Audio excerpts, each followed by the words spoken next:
এবং আমি ইব্রাহিমের জন্য কাবা গৃহের স্থান স্থির করে দিয়ে বলেছিলাম, আমার সঙ্গে কোনো অংশই স্থির করো না।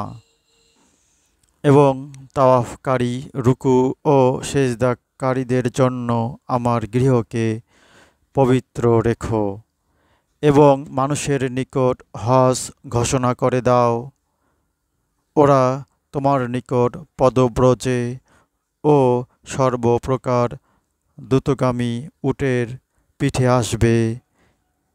এরা আসবে দূর দূরান্ত পথ অতিক্রম করে,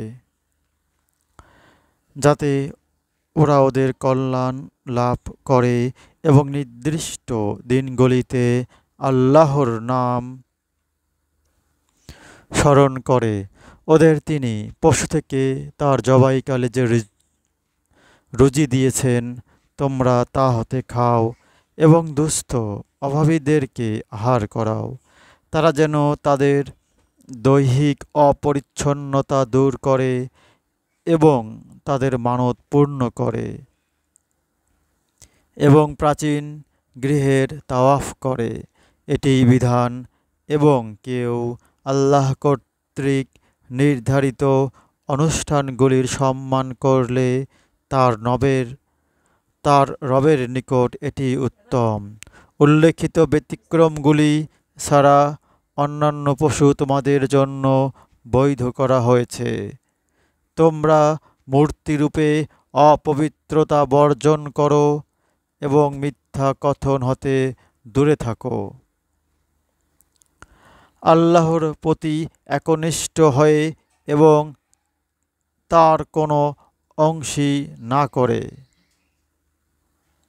এবং যে কেউ আল্লাহর অংশী করে, তার অবস্থা সে যেন আকাশ হতে পড়ল, পরে পাখি তাকে ছো মেরে নিয়ে গেল, কিংবা বায়ু তাকে দূরবর্তী স্থানে নিক্ষেপ করল।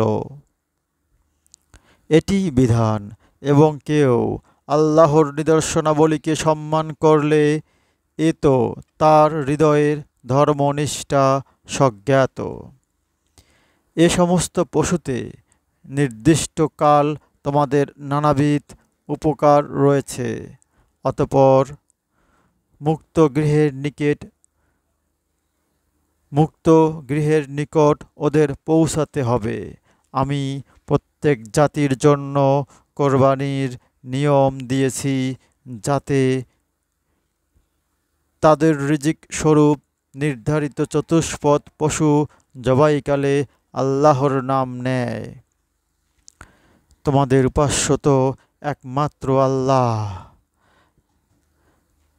তাই তাঁর আজ্ঞাধীন থাকো এবং বিনীতগণকে সুসংবাদ দাও। যাদের হৃদয় আল্লাহর নাম স্মরণে ভয়ে কম্পিত হয়, যারা তাদের বিপদ আপদে ধৈর্য ধরে এবং যথাযথভাবে নামাজ পড়ে এবং আমি তাদের যে রিজিক দিয়েছি তা হতে ব্যয় করে।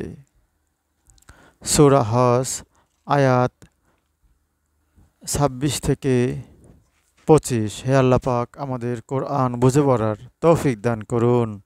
আমিন।